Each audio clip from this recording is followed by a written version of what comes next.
Ultrafun Cover Session. Tonga soa eto amin'ny cover session.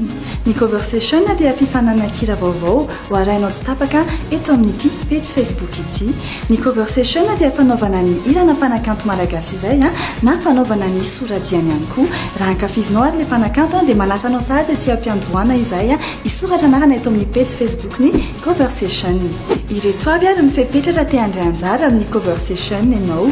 Voalohany indrindra mila mihoatra ny 12 taona na lahy ianao na vavy. Ao anatin'izay rehefa misy mpanakanto izay vahiny dia olona iray ihany no afaka manao ny cover, izany hoe tsy misy cover en groupe izy io. Nefa kosa raha amin'ny dance cover dia afaka olona roa no mandray anjara ao anatin'izay, mety hoe lehilahy anankiroa na vehivavy anankiroa na mpianadahy na vavy na lahy. Ny fomba fanaovana ny cover session amin'ny alalan'ny Facebook dia tsotra kely.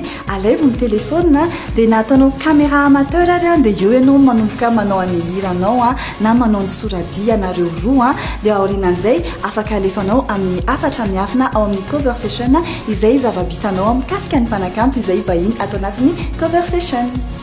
Mety betsaka aminareo zao manontany hoe iza ary ny mpanakanto amin'ity cover session voalohany ity. Amin'ity cover session voalohany ity dia andriambavilanitra iray sady tsara feo tsara bika no malaza, tsy iza izany fa i Stéphanie. Afaka manao ny cover session ianao na manao ny cover dance na lahy ianao na vavy.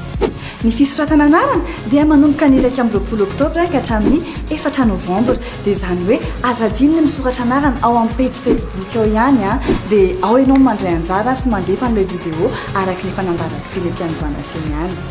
Misy fifanitsanana ao anatin'ny cover session, izany hoe fifanitsanana eo amin'ny dia ary fifanitsanana eo amin'ny hira. Misy ny éliminatoire, ny quart de finale, ny demi-finale ary ny finale. Fa ity finale ity dia tena goavambe satria anatrika eo Stéphanie itsara anareo izay nandefa ny cover tany anatin'ny Facebook ary ny ray ao anatin'ireo mpandray anjara rehetra no andresy azy sy azy loka amin'izany.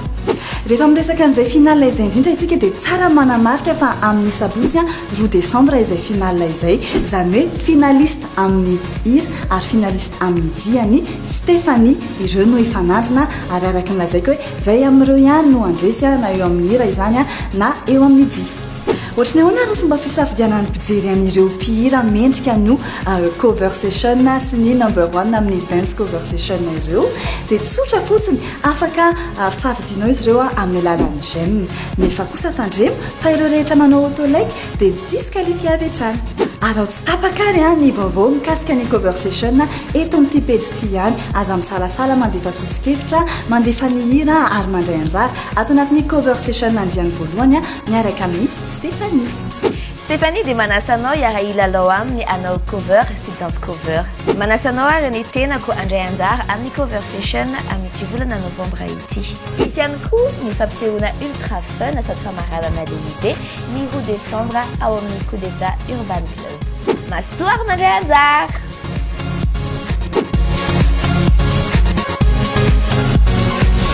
Ultrafun Cover Session.